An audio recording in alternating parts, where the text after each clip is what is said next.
Qu'est-ce qu'elle fait? C'est l'heure là, c'est l'heure du récap. Elle est où? Ben, je suis là. Bah, mais qu'est-ce que tu fais là? C'est le récap là! Bah justement, je suis prête là, on y va, on le fait dehors, il fait super beau, il fait chaud, on va en profiter pour leur montrer qu'il fait un beau soleil chez nous. Ah non, non, non, on le fait pas dehors, hein. Non, c'est bon, la lumière du soleil, c'est ingérable, les moustiques, les voisins. Ah non, non, non, non, on fait ça à l'intérieur. Bah, tu fais ce que tu veux, ben moi, je reste dehors. Cette semaine, on a donc joué à Doxa, on a fait également une partie de Bella Vista, et on a joué aussi au Hobbit, histoire d'un aller-retour. Et dis donc, t'aurais pas oublié Galaxy Trucker? Ok, c'est une adaptation sur Steam du jeu de société, mais c'est un jeu de société quand même.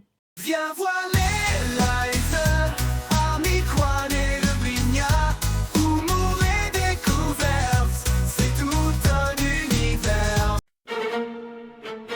Cette semaine, on a donc commencé avec Doxa, le dernier jeu de chez Nostromo Édition. C'est un jeu pur de joueurs, un tir à la corde multiple dans lequel il va y avoir plusieurs conditions de victoire et une condition de défaite immédiate. Ça nous fait penser un petit peu à Seven Wonders Duel, de l'auteur, enfin des mots même de l'éditeur, mais en vrai, en jeu, ça ne ressemble pas du tout à Seven Wonders Duel. C'est très tendu et c'est très malin, puisqu'en fait, vous avez juste votre plateau cité, des curseurs, et un petit deck de cartes qui commence avec 5 cartes que vous allez enrichir avec des cartes progrès tous les tours. Et donc il y a une légère mécanique de deck building avec un petit twist qui permet d'utiliser les cartes instantanément, mais elles ne rejoignent pas notre paquet, ou alors de les utiliser partiellement, et dans ce cas-là elles vont revenir plus tard avec notre paquet. Et ça rend le jeu vraiment très malin et très tendu.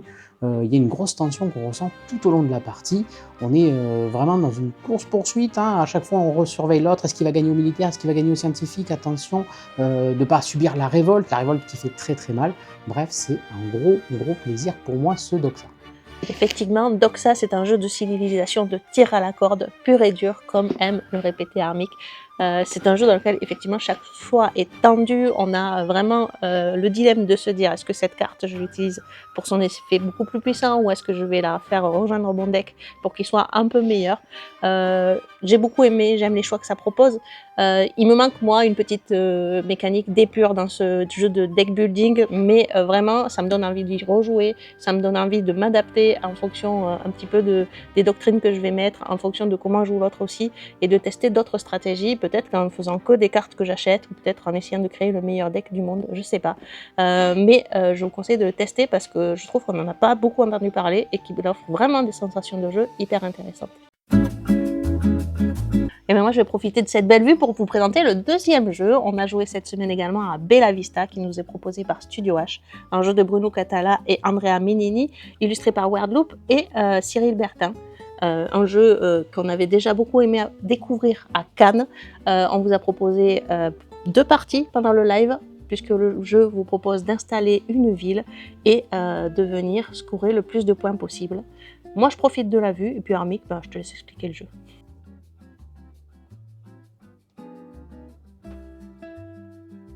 Je n'ai pas résisté à l'idée d'installer le matériel de ce jeu parce que pour moi, c'est au moins 50% du plaisir de ce jeu Bella Vista. Pourquoi? Parce que la manipulation de ces bâtiments en 3D me rappelle et me replonge dans mon enfance, je l'ai dit plein de fois, mais avec le jeu Hôtel auquel j'ai joué vraiment un bon nombre de fois, on en a d'ailleurs 2 boîtes à la maison.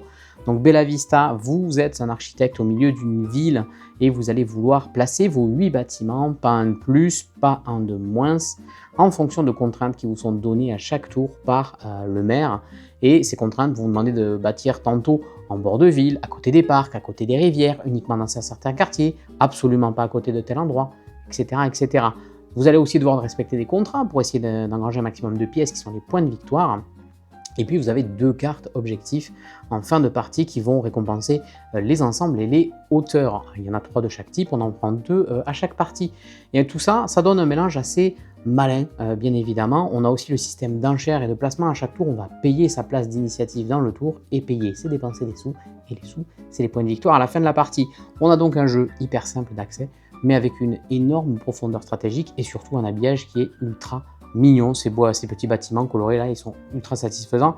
L'édition, elle est géniale, elle est canon de chez Studio H, bien évidemment, avec cette boîte à tiroirs dans laquelle on peut tout ranger, tout est imprimé, ça rentre nickel. Bref, c'est vraiment un petit bijou, voilà, on est en gros plaisir de jeu là-dessus, et il y a plein de villes, on peut construire même sa propre ville, donc de scénarios entre guillemets différents, et puis avec les objectifs qui vont tomber de manière différente, et les contraintes qui tombent de manière différente, aucune partie ne sera la même, donc vous avez une rejouabilité qui est immense. Bref, une vraie réussite ce Bella Vista. Et effectivement, Bella Vista, c'est vraiment un petit bijou en termes d'édition. Les bâtiments, c'est impressionnant, ils arrivent, ils sont montés, collés, donc vous avez juste à ouvrir votre jeu, installer votre ville et jouer, donc ça c'est hyper satisfaisant. Et dans le jeu, moi ce que j'aime beaucoup, c'est l'interaction qu'on peut trouver, puisqu'en fait on est tous dans la même ville, on veut tous avoir le plus de points de victoire possible, et j'aime le challenge que ça propose, et moi je vais aller disputer cet objectif, mais toi tu joues avant moi ce tour-ci, est-ce que ce tour-ci je passe un tour à mettre des petits bâtiments qui sont moins évidents, mais qui vont me permettre de jouer avant toi au prochain tour. J'aime ces dilemmes-là. Franchement, je vous conseille de tester Bella Vista, ça vaut le détour. Et maintenant, on va passer à la présentation de Galaxy Trucker, même si Armic l'a oublié. Non, n'importe quoi, je l'ai pas oublié. Dans ce jeu, on va simplement être les livreurs Uber de l'espace. On va essayer de récupérer des cargaisons au passage, on va éviter quelques astéroïdes, on va éviter de se faire attaquer par des aliens. Et bien sûr, on va essayer de faire en sorte que notre vaisseau arrive en entier. C'est pas gagné. Oh non, encore. Oh là là, Lulu. Oh non, le sabotage. Arrêtez. Attention, 2D. Oh, c'est à côté, ça va. Oh, c'est à côté, ça va. Loupé. Ah. Oh. On va d'abord, dans ce jeu, construire notre vaisseau. C'est une phase où on va fouiller des éléments pour mettre dans notre vaisseau dans un paquet qui est commun. Et quand on prend un élément, soit on décide de l'insérer dans notre vaisseau, soit on le remet dans la pioche, mais face visible. Donc peut-être que ça va arranger l'autre, qui va avoir un meilleur plan de jeu à ce moment-là, et que cette pièce-là va l'aider. Il y a une petite course là-dessus pour essayer de trouver les meilleurs éléments, puisqu'on va vouloir faire en sorte que notre vaisseau avance vite, et des missiles, et des protège-boucliers, et de la place pour charger les cargaisons, et en plus, il faut des membres d'équipage. Bon, voilà, c'est une salade un petit peu de construction dans le vaisseau, et puis après, on part à l'aventure, on dépile le paquet des cartes qui va nous enchaîner les événements dont j'ai parlé tout à l'heure, et on va faire en sorte de s'en sortir au mieux. Alors Galaxy Trucker, oui, effectivement, on y a joué sur Steam. Pourquoi? Parce qu'on a contacté récemment CGE, Chechu Game Edition, qui est l'éditeur de ce jeu en VO. Il a été localisé en VF par Yellow, Galaxy Trucker. Et on les a contactés pour un tout autre projet qui est la digitalisation des ruines perdues de Narak, qui va arriver bientôt, donc peut-être qu'on vous en parlera. Mais du coup, ils nous ont proposé, avant de tester Narak, de tester un autre de leurs jeux. Et comme on ne connaissait pas ce Galaxy Trucker, on a foncé sur l'occasion et ils nous ont gentiment offert 2 clés du jeu. Comme ça, on a pu vous proposer une partie en live. Donc comme vous l'a expliqué Lubli, c'est un jeu dans lequel on va d'abord construire un vaisseau pour partir à l'aventure dans un paquet de cartes qui est aléatoire. On ne sait pas trop ce qui nous attend et on va faire ça 3 fois. Et à chaque fois, notre vaisseau il va être plus grand. Et puis les aventures vont être de plus en plus difficiles. Il faut gérer l'aspect course, puisque à chaque fois qu'on va rencontrer quelque chose, une péripétie, par exemple une station abandonnée, une planète, qu'on va vouloir s'arrêter ou quoi que ce soit, on va perdre du temps sur notre plan de vol. Et donc si quelqu'un s'arrête et que quelqu'un ne s'arrête pas, il va le distancer. Et puis il y a des phases d'espace dans lesquelles on va pouvoir activer nos moteurs pour essayer d'aller un petit peu plus vite. Elle a mis l'hyperdrive. Hyperdrive. Puisque le premier arrivé, la distance avec ses copains, ça va compter en termes de points. L'état de notre vaisseau va compter aussi en termes de points, et puis les marchandises qu'on aura récupérées. Enfin bref, il y a plein de choses à prendre en compte, donc ça c'est assez malin, c'est très marrant en fait au final. Il y a un petit côté, je trouve, loufoque et déjanté à ce jeu, et c'est en vrai pas un tout nouveau jeu, c'est un jeu qui date je crois de 2007, 2010, quelque chose comme ça, qui a été réédité plusieurs fois, et qui est sorti il y a quelques temps maintenant chez Yellow. Et cette année, ou 2025, est une extension. C'est pour ça qu'il y a un peu plus d'actualité sur ce Galaxy Trucker. En tout cas, pour nous, c'était une très bonne découverte. On a passé un très bon moment en live sur cette application. Elle est très bien faite. Vous avez un mode solo, vous avez un mode campagne, vous avez la possibilité de tester l'extension. Vous pouvez jouer en plusieurs, en ligne. Vous pouvez aussi jouer en local, en faisant passer et jouer.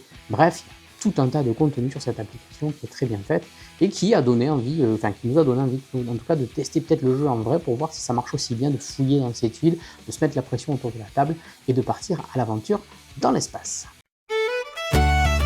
Et on a fini la semaine avec le Hobbit, histoire d'un aller-retour. Alors c'est pas la première fois qu'on vous en parle, c'est le 3e live que l'on fait sur ce jeu. Chaque fois qu'on y joue en live, on essaye de faire 2 chapitres, et là c'était les chapitres 5 et 6. Toujours autant de plaisir à jouer à ce jeu. avec une préférence encore une fois pour le chapitre 5 plus que le 6. Pourquoi? Parce que dans le chapitre 5, eh bien, on a utilisé tous les dés blancs plus le dé noir qui gérait un petit peu les wargs et c'était assez intéressant. Il fallait gérer les pignes, les pommes de pin enflammées pour se débarrasser des wargs. Ça nous a rappelé un peu l'épisode de l'orage. Il y avait des aléas comme ça à gérer, alors que le chapitre 6, lui, n'a utilisé que le dé noir avec pareil ce concept de forme de Tetris, c'est-à-dire qu'on jette le dé 12, hein, le dé noir c'est un dé à 12 faces, et ça nous permet d'utiliser des formes de Tetris où on va noircir notre plan de jeu pour pouvoir réaliser l'objectif. En l'occurrence, là on est face aux araignées, donc il fallait bien se débarrasser des araignées, mais ne pas cocher trop d'épées, délivrer les nains qui étaient dans des cocons, il y avait pas mal de choses à faire. La seule chose qu'on reproche à ces chapitres-là, c'est qu'au final on finit par tout noircir, et il y a un côté un petit peu de bon, j'ai presque tout fait, alors qu'en fait, il y a quand même des différences sur les points. Alors je le prends. Oh, je lui dis tout là, vraiment je joue à sa place. Mais c'est vrai que c'est dégueulasse ton plateau. Tu gribouilles en fait. Oui. C'est pour ça qu'on a préféré le chapitre 5, mais vraiment le gros avantage encore une fois, je m'en suis rendu compte à la mise en place du jeu, on ouvre la boîte, on sort les 2 carnets et on est prêt à jouer. Enfin allez, on sort les 2 feutres qui vont avec, les 3 ressources, c'est hyper simple à mettre en place, ça faisait je pense 1 mois ou 2 qu'on n'y avait pas joué, et en même pas 5 minutes on était de nouveau dedans, les règles sont hyper accessibles, et puis de toute façon à chaque chapitre vous avez un rappel des règles spécifiques au jeu, donc vraiment je trouve que c'est une super réussite ce Roll and Write dans l'univers du Hobbit. Je sais pas ce qu'elle en a pensé Lulu, mais je crois qu'elle a bien aimé aussi. Lulu, elle croit surtout que tu as oublié un élément indispensable pour cette partie de Hobbit, c'est la piste de dés. Et en plus, on a de la chance, nous. On a reçu une super piste de dés Vogamat à Cannes. Elles arrivent bientôt et c'est hyper cool pour jouer à ce jeu. Sinon, le Hobbit, le chapitre 3, ça reste mon préféré. Si vous avez vu les lives, cet événement avec des orages à gérer, etc., c'est vraiment les parties qui me plaisent le plus sur Roll and Write. C'est sûr qu'il est hyper simple à installer, il est hyper cool à jouer. On aime retrouver l'atmosphère et en plus, on pourra refaire les chapitres parce que comme c'est en Roll and Write, ok, on connaît la mécanique, mais à chaque fois, les aléas du jeu font que les événements sont différents et chaque aventure ne sera pas pareille. Et voilà, ce récap de la semaine est déjà terminé. Ah ouais d'accord, donc même pour la fin, on se rejoint pas quoi. En vrai, t'as pas voulu me rejoindre, mais ça s'est super bien passé, hein. Franchement, je suis hyper bien là. Si vous avez aimé cette vidéo, n'hésitez pas à la liker, la partager, la commenter et nous dire peut-être quel jeu vous avez préféré cette semaine. N'oubliez pas que vous pouvez retrouver l'intégralité de nos parties sur Twitch et n'hésitez pas à y venir sur Twitch, on y est tous les jours et ça nous fera très plaisir de vous y voir en direct, on pourra vous parler directement justement. On se retrouve rapidement dans un prochain numéro du récap et d'ici là surtout, Profitez du soleil et amusez-vous.